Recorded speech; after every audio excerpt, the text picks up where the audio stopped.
Take a moment, find your center, again and again and again. Come back home, to be at home, in your spine, in your cells, in your breath, in the space between the thoughts. Slow down and recenter yourself here and now, nowhere else.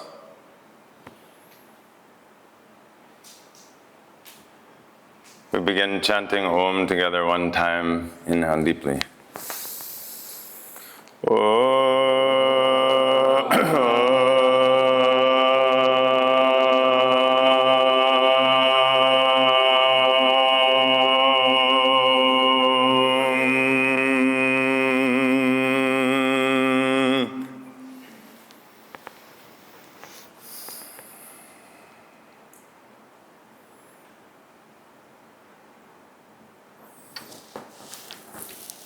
If you have a set of directions to follow, and you follow every direction correctly, except for the first one, then you still won't get to the correct place. The first one is very important. If you're playing a piece of music and you play everything correctly, but your instrument is out of tune, then nothing is correct. So before we even start to explore this, what to do, what to think, what to go, what to eat, we have to check this basic level of tuning, the core understanding of where is the goal. Is the goal over there? Or is the goal here? Because it's very different.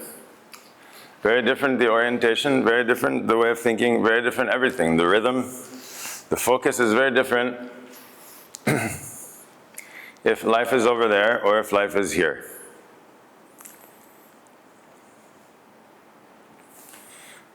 And so, we've been told that life is over there, the goal is over there. In the future, in a better version of something, better version of life, better version of oneself. It's always better. Better is always over there. Better is never here. It's either in the past or in the future.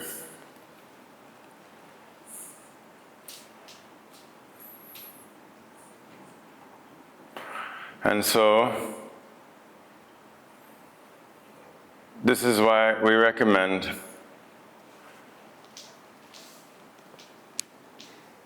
taking a step back and exploring what is to be here and now.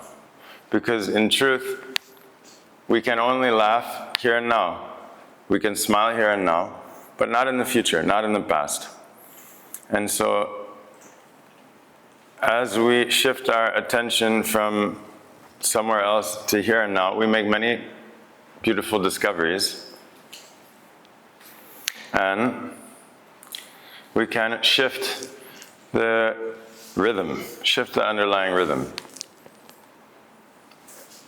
For example, if you're playing tennis, but you don't hold the racket properly, then it's very difficult to hit the shot correctly. Proper placement, proper spin, proper speed, everything. So first thing is we have to examine the mechanics of being present. The foundation of how we're breathing, how we're focusing, how we're using our mind, our energy, our attention. Much of this was trained unconsciously through the schools in a very repressive kind of way. Not free to explore and to be ourselves, but we're taught that the goal is to please others. The goal is to fill some idea of what's supposed to happen instead of to be oneself. And so as a result, we've become kind of twisted. And so part of this process is this unlearning, or re-examining the foundation of life. And so these practices like the spine, sitting, the position of the spine is affecting the whole organism, including the mood and emotions and thoughts. So these things like the same way that holding a musical instrument exactly how you hold is going to affect the style of playing. And so if we take the same approach like we take to learning a sport, or to learning a musical instrument, to learning ourselves, the same kind of training, not rushing to get to the end or something, but really mechanically, methodically, working through all these basic, fundamental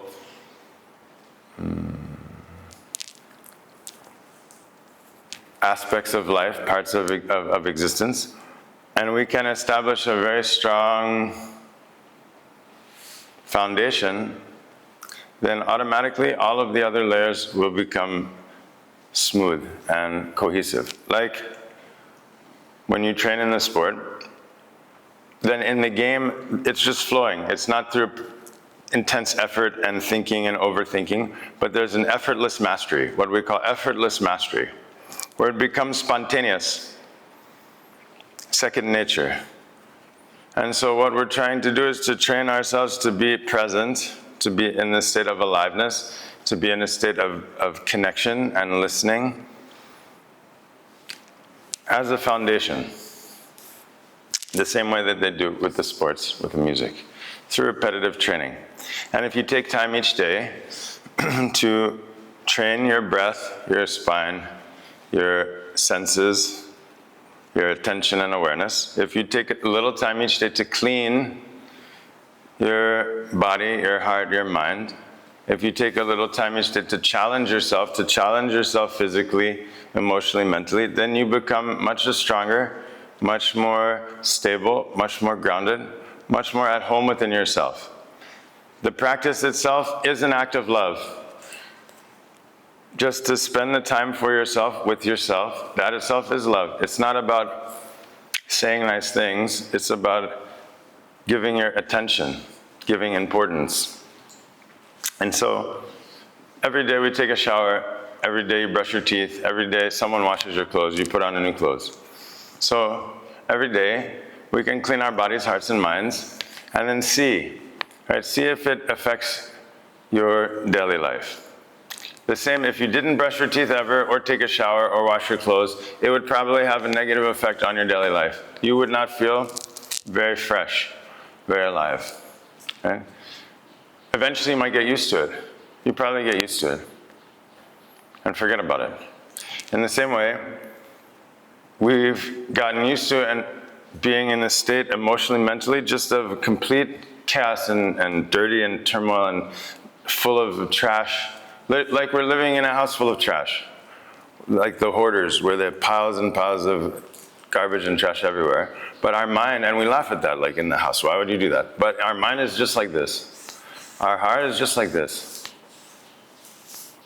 And so, the practice is for cleaning. It's like cleaning, you take out the trash. That's good. The phone, you empty the trash. What about your mind? How do you empty the trash of your mind? How do you release the baggage, the heaviness from your heart?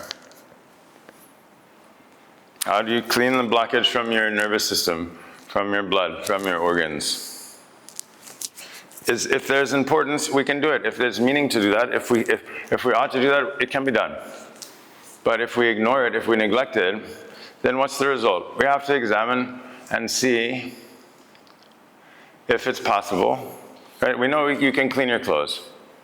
You know you can do it. Water, soap, sunlight, slamming it. Different cultures clean the clothes in different ways. You know you can clean your teeth. So, can you clean your mind?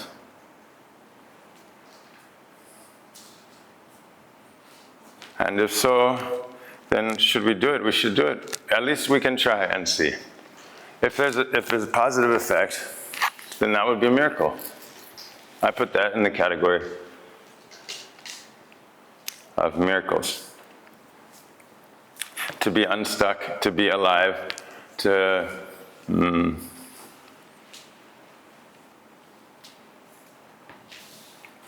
witness beauty.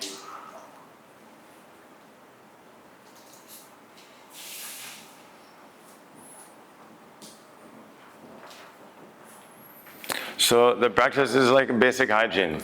The same way we wouldn't walk around with like dirty, like rotting clothing or like oozing, gashing wounds like this.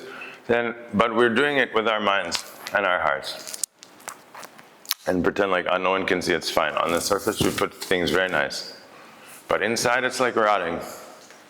So we have to take care also of our inner life, our minds, our hearts is a garden. If you give the proper love and care and attention, then the garden will grow itself. Life is growing itself. We're not growing life. We're not responsible for life.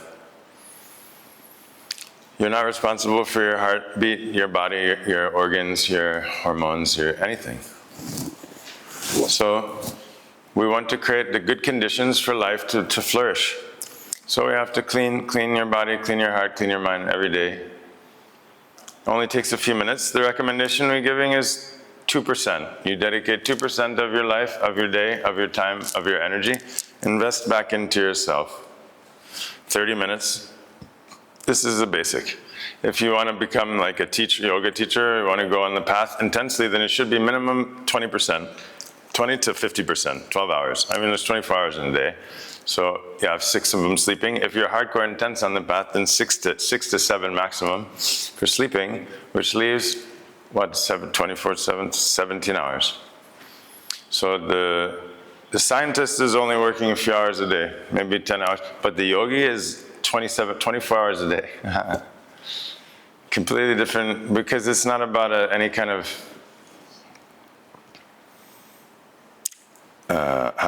achievement or anything. Nowadays, everyone is looking for the goal of life, but the goal of life somehow is a career or something. The goal of life is the blossoming of moment to moment. It's not one thing. One experiences many things in life. Only recently now, our perception of life is so distorted in the last 100 years, because now everything is so convenient. But until 100 years ago, we would never think like, what food do I want to eat? Should I eat Italian food or German food or Thai food? I'm bored of this food. Or where should I go? We couldn't go anywhere. You would never leave the immediate premise of where you lived, rarely. For thousands of years. So most of these problems we have is very, very, very fresh. So actually there's no solution to them. Because there's creation from this very modern style where everything is mixed everywhere. So there's no solution. And so the focus is be grounded in yourself. Tune yourself, tune your instrument every day, every morning. At least we start in tune. And then by paying attention, we have to learn. When you're learning to play music, first you have to learn how to tune your instrument. Then you have to learn how to play in tune. It means the right fingering. And you have to keep going back until the fingering is correct. Otherwise, if you have a bad habit, you're always playing out of tune and you're lazy, then it's impossible.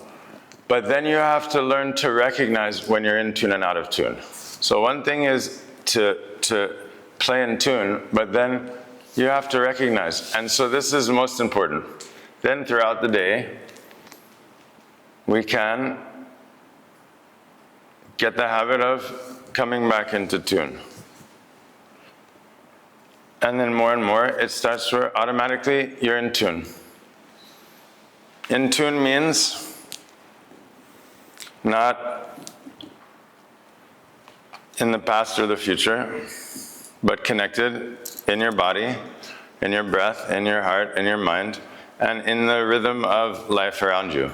Not just the human rhythm, but within the rhythm of cycles of nature and time, to be at home.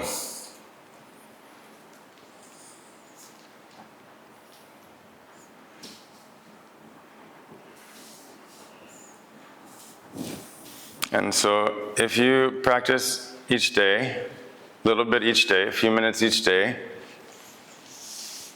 then gradually you establish the habit of being at home within yourself.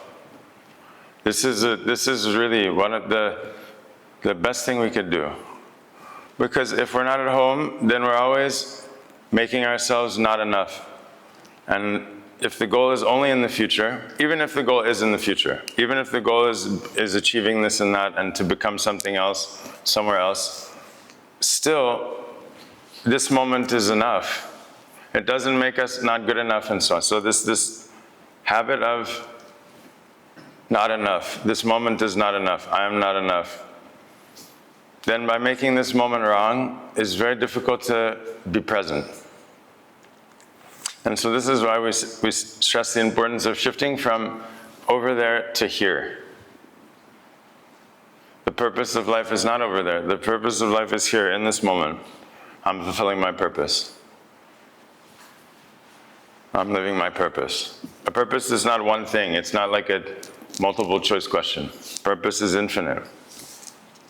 My purpose is in each interaction, in each word, in the way that each word is produced is an expression of my purpose. My body is an expression of everything is an expression. I'm living that purpose. It's not like it's something hiding under a rock somewhere I have to find.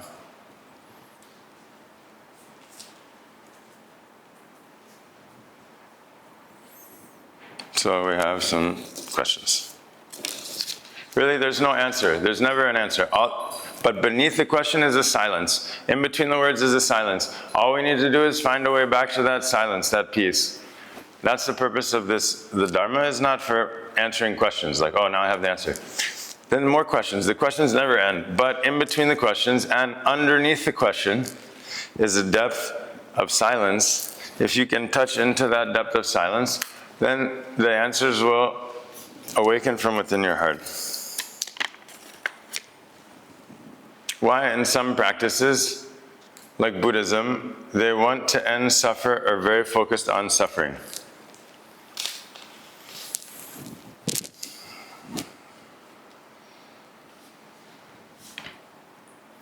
So,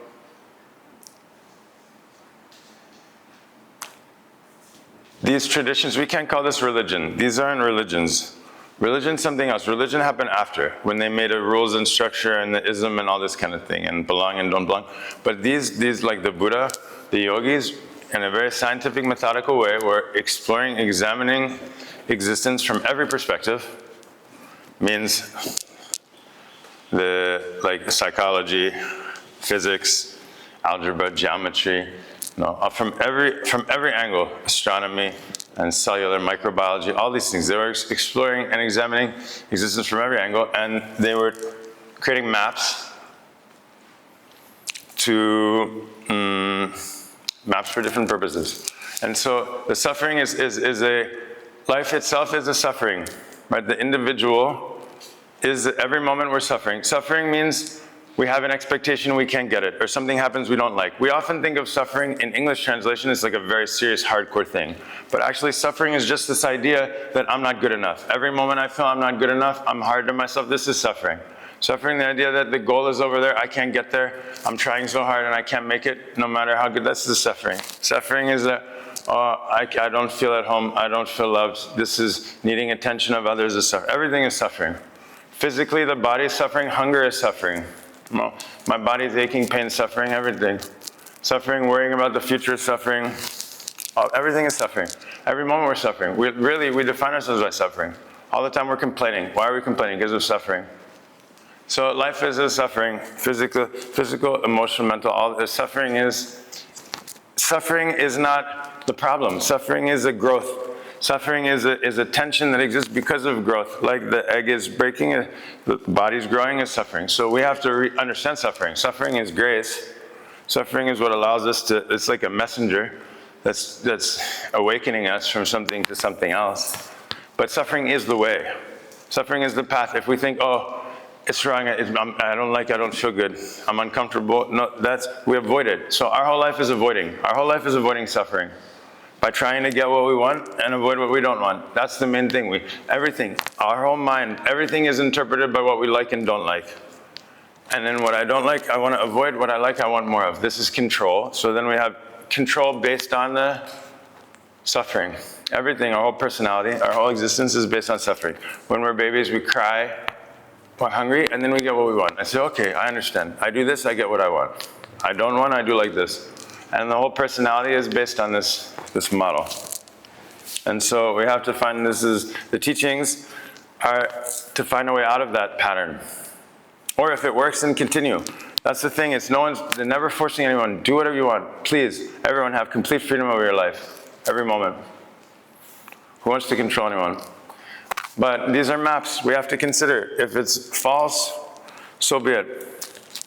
But we also have to consider this map, this idea that success is getting money and having everything that you want in the future. That you can do what you want, whatever that means. Is that map true? Which map is the true one? We have to consider very carefully. The yogis left so many maps. The Buddha left many, many maps, way too many maps, and those were all interpreted and used in different ways. But the Buddha was never Buddhist. The Buddhist is a whole other thing. What is the difference between love and passion?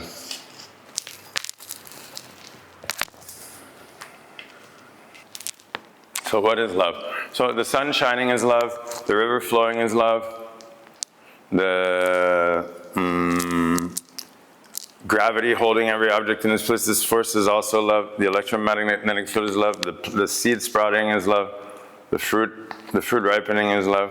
Love is simply the dance of life is an expression of this energy, this one energy or love. Everything is an expression of that. That love has no subject, no object, and no reason. We're not this reason, I love you because you're beautiful. This is not love.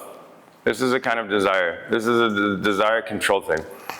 Because I love you because you're beautiful, but then you're no longer beautiful, you're injured, I don't love you anymore. So it's not real love. It has nothing to do with it. This is based on the what do you call, the subject, object, and reason. This one requires a reason. So, okay, I love you. But if I love you, this is a subject object. It requires object. I love you, but I don't love you. And I don't love this, and I don't love that. So very easily one can pass from what you love into what you don't love. So this is also not a real love. Even I love, the love that needs an I. I'm not required. Love simply is. It's not me that's bringing it into existence or that's makes it. And so when there's no subject, when there's no object, when there's no reason, no condition, then that which is everything, that is love. Passion is different. Passion is like the primal energy in the seed that makes the seed sprout, that which makes the molecules spin. You have the the passion, which is that urge, the kind of the energy from moving into the black hole. This whole thing is the passion, the growth, life, time, that which makes time spin, the planet spin. Right, the passion, the seasons, right, the bees, the honey, the nectar, all of this, the passion is the expression of life that keeps it moving. That's inherent in your body. Eventually it runs out and your body stops. The cells slow down, they die, you stop breathing, and everything gets reintegrated. So the passion is inherent. Passion is a form of love. Love is the one energy of existence that's manifesting in everything. They say this, the body is love also. Like earth, the earth element is manifestation of love. So each individual's body is constructed from this energy, right? The breath, the earth, air, fire, water, everything, these are all aspects of love. Then you get to human love. This is a small subset of the infinite. All these things we must experience within nature first, because it's so tricky to understand within the human construct. We have so many judgments and stories. These fairy tales, our mind full of fairy tales. In the past, we weren't drowning in infinite information and distraction. We were distracted by all these other people's stories. Now, other people's stories, the false stories from the TV and the internet and everything, are taking up more space than our own life story. We don't know our own life. All we know is other stories. We're interpreting our own life through the other stories. In the past, we didn't have any of these stories, so we were present in our life, and the other stories helped to inform us about our life. But now, we're so far away from ourselves. What do you think about psychedelics? So you have all kinds of medicine, right? If you have diarrhea, there's certain plants that you should take. If you're constipated, other plants you should take. If your liver is not functioning, there's certain plants. And so there's a special category. If your ego's tied in a knot and you're banging your head again and again against the wall, stuck in the same thing, right, disconnected from yourself, feeling unalive, etc., then there's a special category of medicine that since a long, long ancient time, we have people that are skilled in working with that. And so I think it's extremely important, especially in these times where we're trying to live such a toxic way. It's impossible to be balanced within this system. The system is not set up for anyone to be balanced in. Again, this system is only a couple hundred years old, let's say, if that. And so this is really important. You could stay stuck in the same thing for a decade, or like in a day, you could feel that you could just melt away and laugh and feel the aliveness of the nature and time, you know. So I think that is very useful. Same like fasting. Everyone should fast at least once or twice a year. Right, same thing. This is kind of thing. It's a kind of cleansing, a deep cleansing at the level of your nervous system and cells. This patterning, this tension. We have so much tension, so many expectations and stories about what should be, what should have been. No, we can never be present when we're holding so much of that tension. This is what I realized a few hours ago, that instead of tuning ourselves with our own inner rhythm and our core essence of being, instead of tuning ourselves with the universe, we're tuning ourselves with the others' expectations, tuning ourselves with the pleasing others, tuning ourselves with the fulfilling some sort of societal expectations.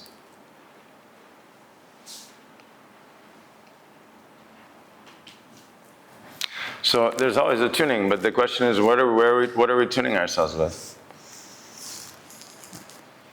And so the psychedelics are very useful because it can help to cleanse, repattern the nervous system. This is also the whole practice for the breathing, through the focus, holding the breath, through the spine. It's working directly with your nervous system. Repattern your nervous system, the tuning, fine-tuning, and then immediately everything changes. The mood, the emotions, the memories, reactions. It's like the radio, depending on the tuning. If you're all the time on that channel, then all the time heavy metal, death metal, screaming, all the time static, whatever it is, you turn the channel. You don't need to, there's no way to resolve that.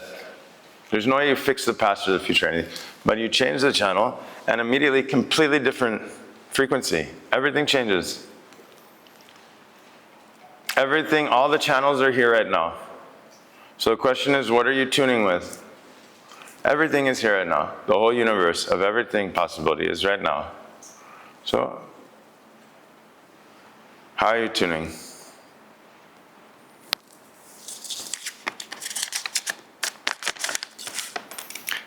Tell me more about fall in love with someone. The one guy, Ram, who was a real brother, he said, not falling in love, rising in love. Right, we're rising in love. Yeah, this is nowadays of falling in love is a kind of an intoxication. It's more like our hormones and chemicals, and then we feel this connection because we're so starved from connection. This is the main problem. This is the real problem now, full problem. No community, no family, everything online, and so there's that vibration, the rhythm, that feeling to see the eyes, to feel that is missing. And so we're just like drowning and grasping for connection like this. So it's because really, when in a safe space like community or the old style village family, you feel that love and support is part of the connection. You have all these generations and you're grounded in the land and the space and not trying to prove something to everyone all the time with all these thousands of new faces coming by and everyone just like projecting with no feedback just all the time and never getting this is constant chasing something. So when we're truly present, when you're truly present, you fall in love every moment. You fall in love with this mat, fall in love with this breath, fall in love with this tree, fall in love with this sight, fall in love with this taste, fall in love with the forgetting, fall in love with, being present is a kind of falling in love, or rising in love. Rising in love is a better statement. You're rising in love because you feel light. You feel like you're floating. That lightness from in tune happens the same. Really, in love is a kind of in tuneness. We think it's the other person, but it's not about the other. Love is not the other. It's happening within us. And the conditions, we can create those conditions anyway, because it's not the other. Eventually the other is going to trigger hate within us. We know every time. Even still we love them, then the hate's coming, different things are triggering. So it's not a person. So when we have a proper tuning, then we can be present. When we're present, then the love, these moments of love are happening all the time.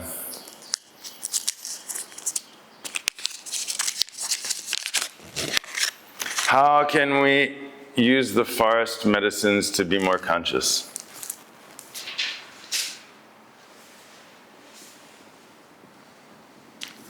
So who is going to be more conscious? The ego is not going to be more conscious. This is the issue. It's not the ego, not like, oh, we're going to train it and then I'm going to become super. The ego is always going to be the ego. Ego will always be unconscious. The true self is always conscious. So the question is not training anything. It's shifting your attention from the false self, the ego, the story, to the true self, which is already conscious. It's not a learning. It's not learning new tricks. There are no new tricks to learn. The ego is full of tricks. Then the ego is playing the trick. The ego is playing the I know trick. The ego is playing the conscious trick. That's much of spirituality like that. So no, it's not about the trick. It's that you are conscious. You have to be at that level. So you go into the forest, and then the forest itself the vibration of the forest itself is nourishing that true self. It's also helping to relax the false self, the ego. Right? Only when the ego starts to quiet down can you recenter yourself within the true self. And so the forest itself is medicine. Man, the vibration, those trees and the leaves and the oils and the rain that comes down, and then the oil and the earth and the smell and the sound of the insects and the sound of the birds is cleaning your nervous system and your brain and everything. The forest is medicine. Everything about the forest is medicine. So we go to the forest to be at home. The forest nurtures that basic aliveness. When you're in the forest, you see no straight lines. It's all natural. It's so healing, especially when looking at the phone, all these flashing dots all the time. It's killing ourselves. It's really killing us. So the forest is medicine. We don't even need to use it. It's like just surrender to it. Just to open yourself. It's great going in the forest. Take a camping hammock, and then just swing it up and then sit for hours. Leave your phone, take a journal, take notes, breathe, listen, take some medicine to be at home. This concept of rewilding. There are places you can go where they do these kind of exercises. They take you into the forest for a week or weeks or months.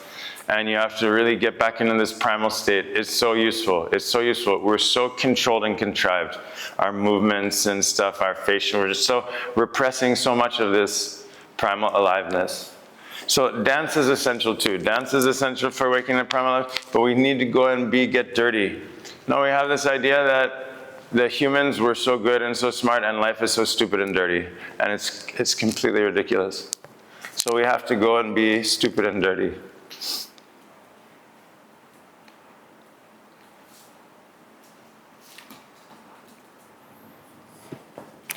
And the forest, the whole forest, everything is in the rhythm, the universal rhythm of life. And so we get swept away also. That's why spending time in nature, this rewilding, also gardening is very powerful. To be with the dirt, be with the soil, be with the plants, in the cycle of life. We're out of tune with the cycle of life. We're existing in a false time, Monday through Friday, 9 to 5. It's false time.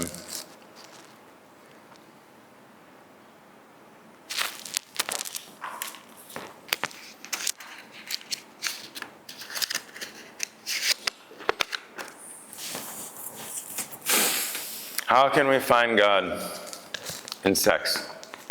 But first, how can we find God?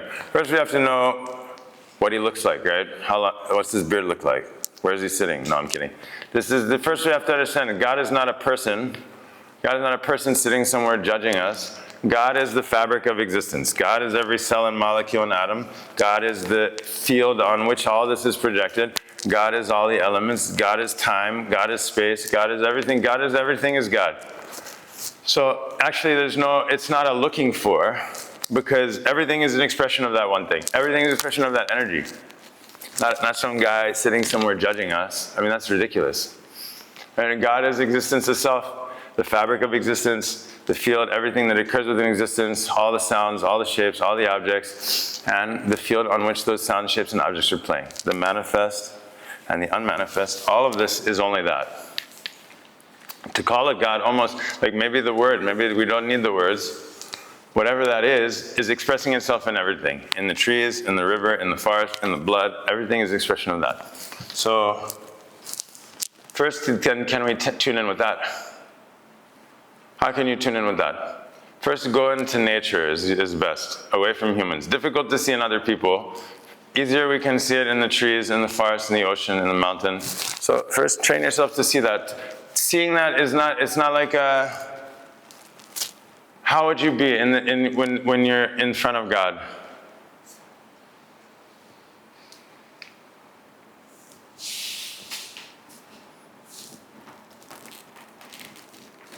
How do we, it's more like, it's less of like the seeing, and then how do we approach that? How do we receive that? Are we ready to receive that?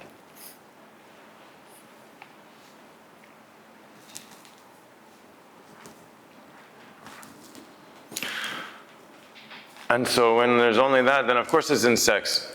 It's in everything. It's only that. It's me, it's the other, it's everything, it's everything. So then the sex is no problem. But sex is an essential part of life. No sex, no life. Sex is not just like humans banging in the dark. Sex means the elephants and the bees and everything. We must always consider everything in relation to all of life. If we only consider that humans are so special and unique and different and everything, then we never understand about anything. So first, find God here in this moment.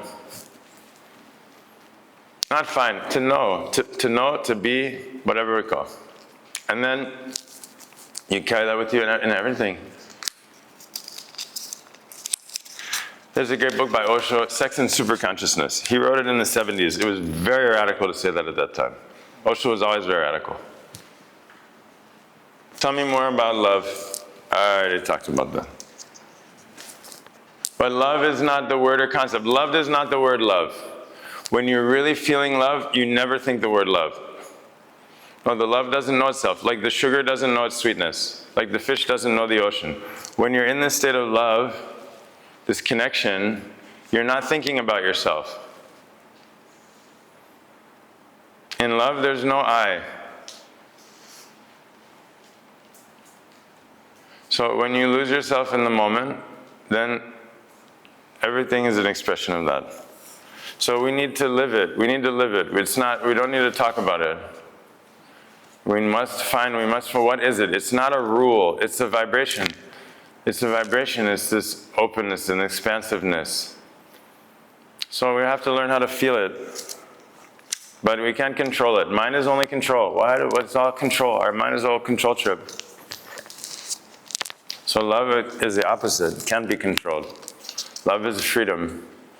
But we have no freedom. We don't give ourselves freedom. We don't give it to anyone else also.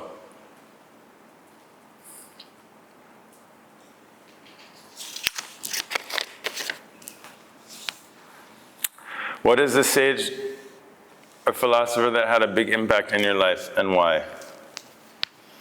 All of them. All of them.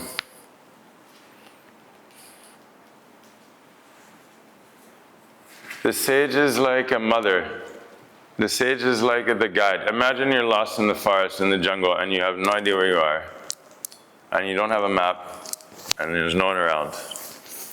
All of a sudden, someone shows up, and they've been there. They know it. They know it. So at every stage of the journey for the last 30 years, since I was 14, I was first introduced to the sages like Alan Watson, Suzuki Roshi, Chogyam Trungpa. Now I'm 45. So for the last 30 years, it's been the most important thing in my life. I've only sought that out. I've read the lives and teachings of so many. I've visited the places where they've lived, where they've left their bodies. And I've spent time with so many of the living sages and the students and disciples of the sages, the departed sages. And it's like being with someone who has all the cheat codes in terms of video game language. I mean, it's like that you have, for me, you have everything, even the kings, the presidents, the great laureates and writers and philosophers, and you have the great artists and scientists, and they're at this level, and then you have the sages and yogis. It's like a different dimension. And so their presence, their words, comes from that core of aliveness, because they're not people. It's like existence itself has taken on a covering, and it's not like through groping and blindly, finding out what it is, but they come as a direct channel from the source. And so the power, the energy, everything about them is a completely different organism. Like mushrooms are different. They came from another galaxy. It's the same way. The sages and yogis are like mushrooms. It's like from another, it's something else. Not from this evolutionary cycle. And so I couldn't even, this one day, it's everything, it's every moment, everything that's I am and I've done and this is, yeah. Can you talk about ayahuasca and plant medicine? Yeah, it's useful. It's definitely useful. I mean, I think all the medicine really, and this has been proven, a place called MAPS over the last 20 years has been doing research extensively with MDMA, ketamine, mushrooms, LSD, working a lot with soldiers that are coming back. This is very extreme. Talking about trauma, the war is sending people to war, and then just, and the reintegration is incredible. And so it's tremendous. I mean, the results are incredible with high level trauma. And so now all this trauma, we're out, and so I think it's highly recommended. Best to be administered in a safe environment. I don't believe that the clinical environment is necessarily the best environment for that. I think that nature, daylight, but also having, a safe space, etc., not going heroic, I think is very useful.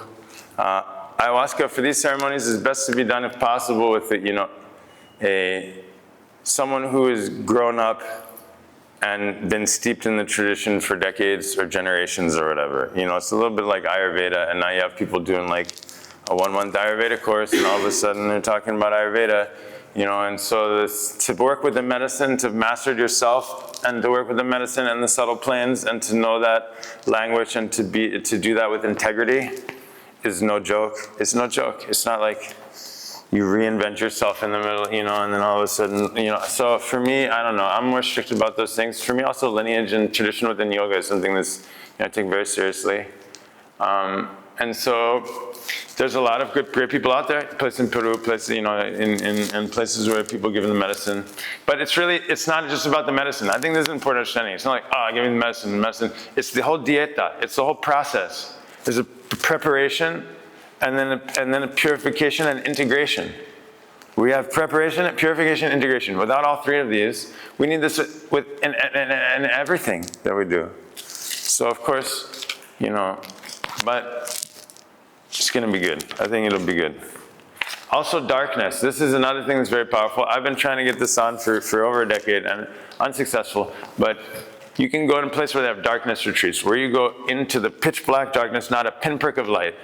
Ideally, you stay at least 5 to 7 days. Complete cleanse, detox, your brain, your nervous system, your mind, your subconscious, unconscious, everything. Cellular level, radical, serotonin, melatonin. Your brain starts flushing DMT. Around 7 days, your brain starts flushing DMT. So this is similar. It's like going back to the womb, back into the seed. It's very good, very, very high practice. They're mostly in Central South America now. There's some places, Mantak Chia, who's at Tao Gardens in northern Thailand. He's been doing this for over 20 years, over 2 decades. He's got a whole setup. He's been experimenting with the darkness, and he's been doing things with some of these breatharians will do 2-3 week darkness retreat with, usually you do with juice or, light food. There's a place in Kopangan where you can go. They've got earthship darkness rooms you rent it's really affordable. And there's a toilet and a shower in there, and then there's a double door so they can bring the food in, but for those days, you don't get any light at all. It's very radical. How do I plant the seeds of love, gratitude? How do I forget about why and accept it as what it is? Yeah, very good. Okay. So before you plant the seed, you have to prepare the soil. If the soil is good, no matter what you plant, it will grow. So this is the work. This is the work of the student. Right? So this is cleaning. You have to clean your heart, man. You have to pull the weeds. You have to take out the rocks. This is the daily practice, daily sadhana. Every day you do your practice, your body, heart, and mind. You do your asana, you do your pranayama, you do your meditation, you prepare yourself, you clean yourself. You spend time to do service, you spend time in nature, you do science. All this is purification, all this is cleansing, preparing the soil. Then when the soil is fertile, then how do we plant the seeds? So there's planting and watering. One thing is watering. What are you watering? What do you water with your thoughts? What do you think about? You think about what you want in your life, or do you think about what you don't like, what you don't want? Because whatever you're thinking, this is the seeds you're watering. You're thinking about what you don't want, you're watering that thing that you're thinking about. The people that you don't like, the situation, the past, etc. So we need to water the present moment, because love and gratitude can only grow in the present moment. So by shifting the energy and attention to this presence,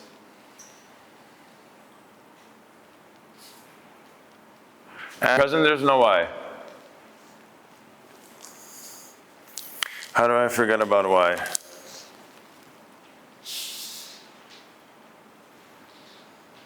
This is the tuning.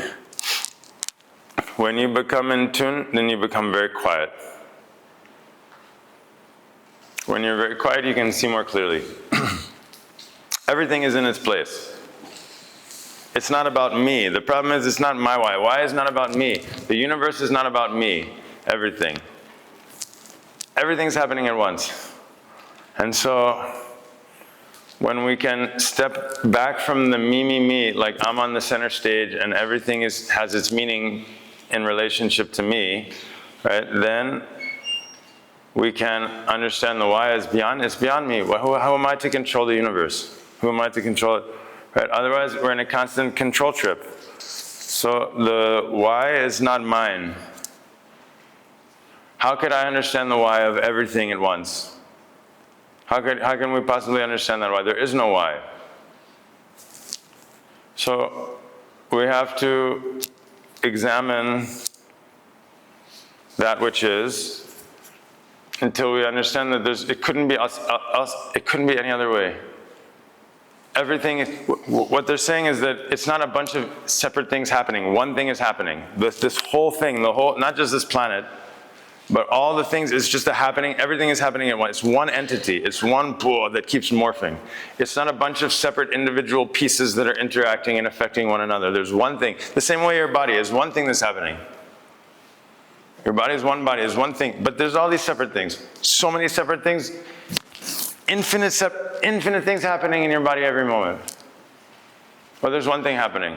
In the same way, this whole universe is one thing happening. Right? But it seems like many separate parts. How to make sure my decision is the right one for me? Yeah. So first you have to have a foundation of being in tune. When you're in tune, it means you're totally quiet. There's no tension. There's no thinking. There's no striving. There's nothing missing. You're just present. Then you think about that decision. You feel or you feel you feel something. There's a feeling. Either this is the intuition, the inner knowing. It's not through words. It's through a kind of contraction or tension or a release and expansion. The same way you go and someone's singing very out of tune and it sounds terrible and you feel like a gut reaction. Or you go somewhere else, someone's singing very beautifully, and you feel this, So every moment internally we have that in relation to people, ideas, things, different things. Oh, camera, I have to stop. Yeah, you didn't tell me to stop. And so we have to learn how to listen to that.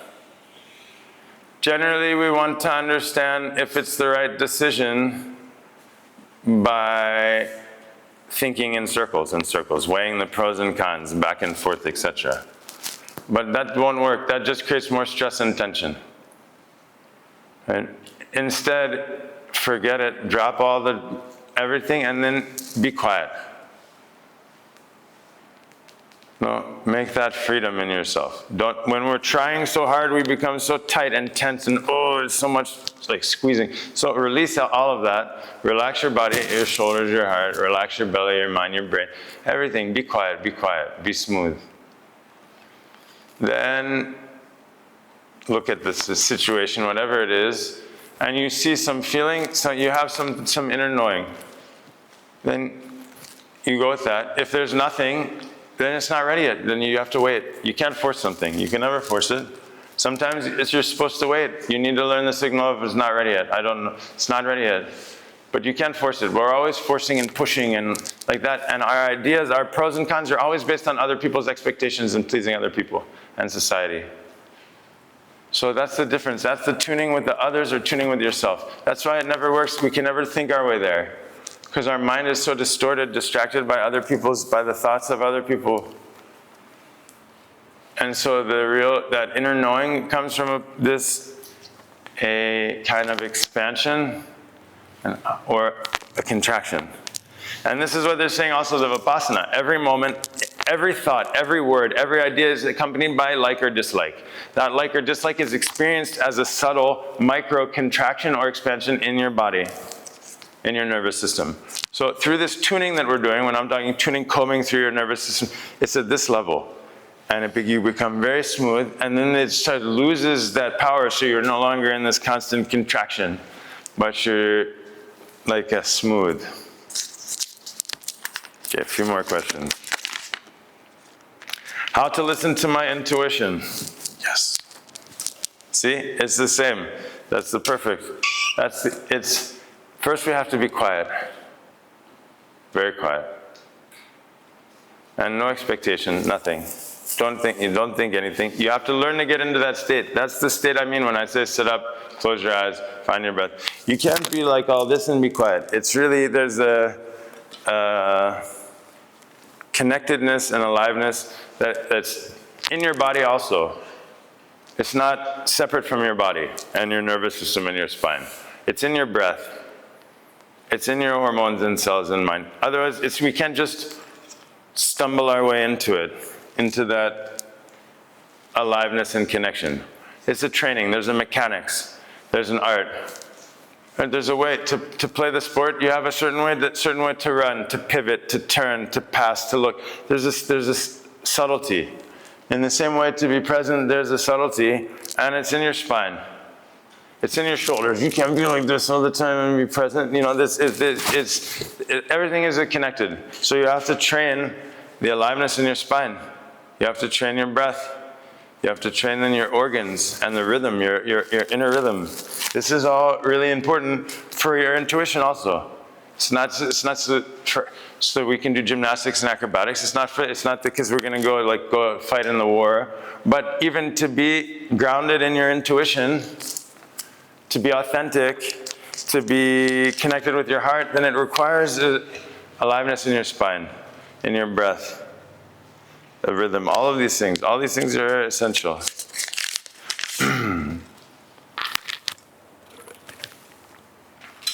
Should I trust my feelings? How to make sure my emotions are not sabotaging me.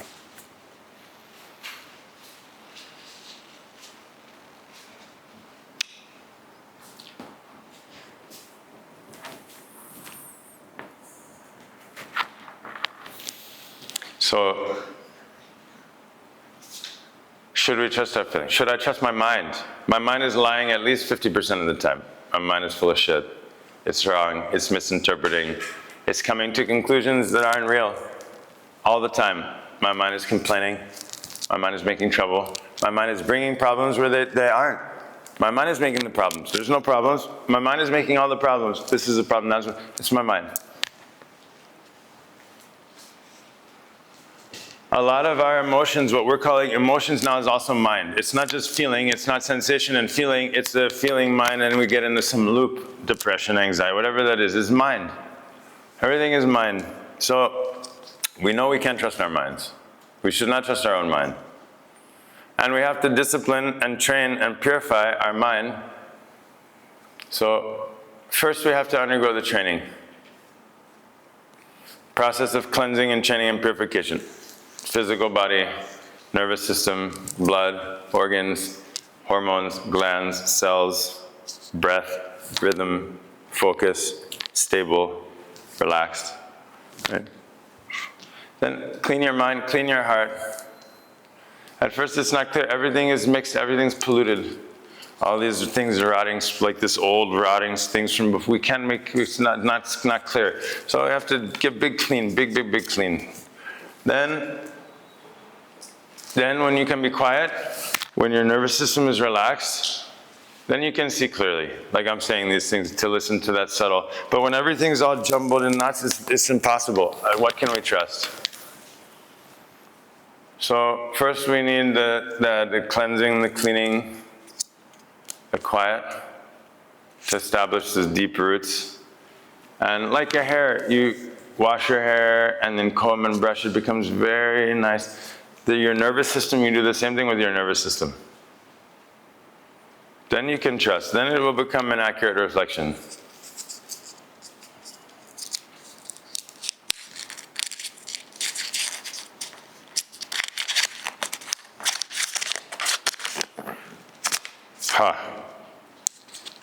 This one was very difficult to open. How can we use? I think that's an incomplete statement.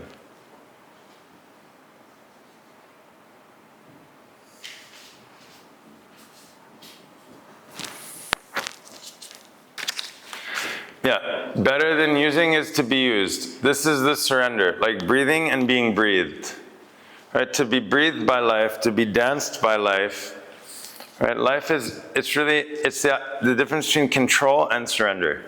And our whole life essentially is control, right? We're so proud, we've learned so much, and we have all these different, strategies for getting what we want. And then it makes us proud. And then we control, and it becomes this endless control trip.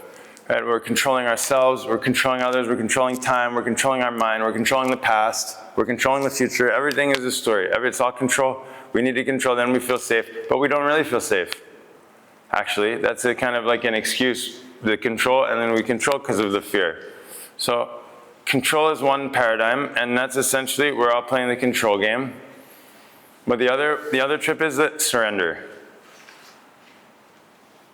Surrender. Life is dancing through me.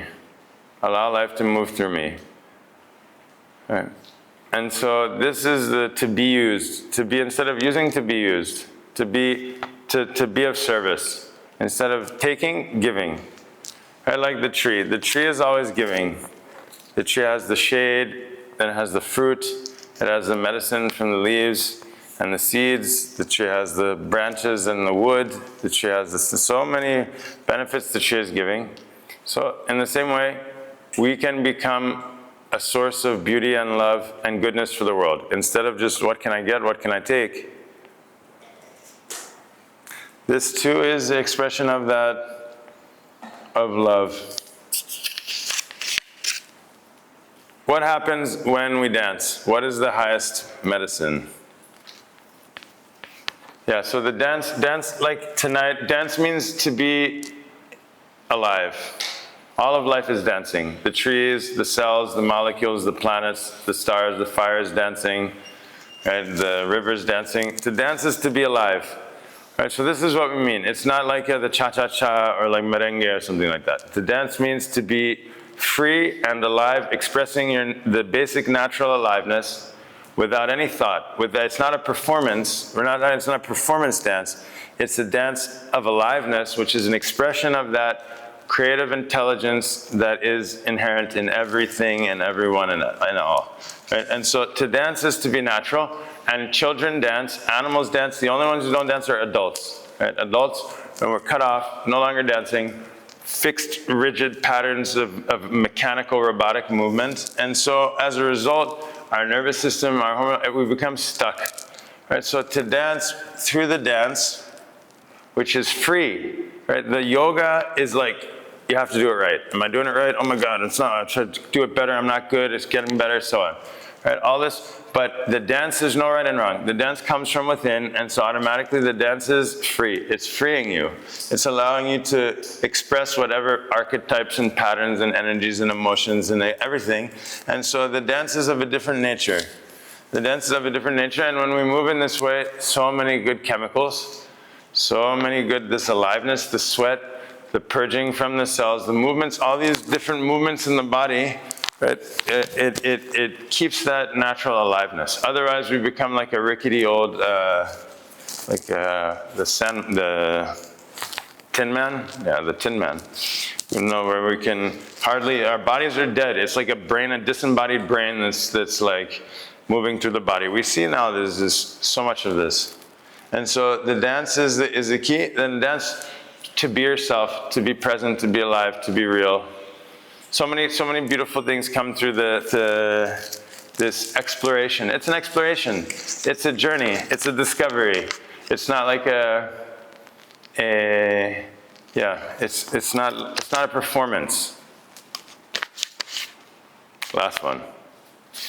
What exactly is the relationship between the yoga poses, the breathing exercise, and the meditation?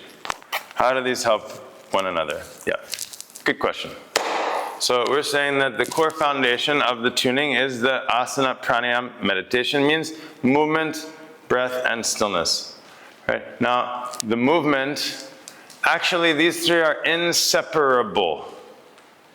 You can't have one without the other. The asana itself is a breathing exercise. The main thing is moving the prana, moving the life force. We're moving like our body is like an antenna. We put the body in a different pattern, and then we're activating the channels, the organs, the prana in different ways through the breath, through the attention focus, through the stillness while we're holding the posture. Then as part of the kriya, as part of the posture, immediately we melt back into the stillness. So all this is part of the alchemy. Like you have a chemical reaction, you have to mix this, mix that, heat it to this temperature, and then do that, and you get that result. This is the alchemy. When you mix these things, the body, the prana, the stillness, then you have the result. So each one of these are essential, and actually they're the same thing from different perspective.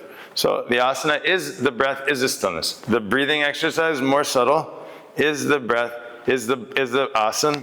This is the asana. This is spine straight. It's not always flip-flopping around on the mat. The asana is the poise, not the pose. The poise is a deeper level. The poise is not just physical. The poise is at the deeper level, a deeper level of presence. And then the meditation or stillness is the asana, is the prana, is the specific prana and asana, everything. So these three are inseparable. This is the core. The movement, it can be anything. It can be qigong, it can be tai chi. But the key is to work with the same patterns again and again and again in order to master yourself. Once you master yourself, you can do anything. You can do any kind of tricks. But more important than showing off tricks or proving that you can do it is to find your center, to be rooted, grounded in yourself, to learn how to breathe so you can be peaceful, you can feel this sense of success in just being yourself in this moment. The sense of wholeness. Once we establish that, then we can do so many amazing tricks. We can learn so many cool tricks. But first, we must deal with the foundation, the essential, to be at home here and now. This is the message I want to share about yoga. Nowadays, many different things, but this core essence of presence and aliveness, to be present and to be in this state of aliveness. If you take a little time each day, you can nurture this in your life. If there's a benefit, you continue. If there's no benefit, you drop it. But it's worth trying. This is it's a radical statement, but it could just work. So take a moment to come back to center. Close your eyes, look up. Slow down your breath. When you look up with your eyes closed, you can imagine the clouds in the sky. The clouds are blocking the sun. So it feels like it's dark. It's a dark day. But just above the clouds, the sun is shining. So if you get in an airplane and you go above the clouds, then you see the sun is always shining. So turn your eyes to look up. Put your mind above the clouds. There's a quality of light and silence.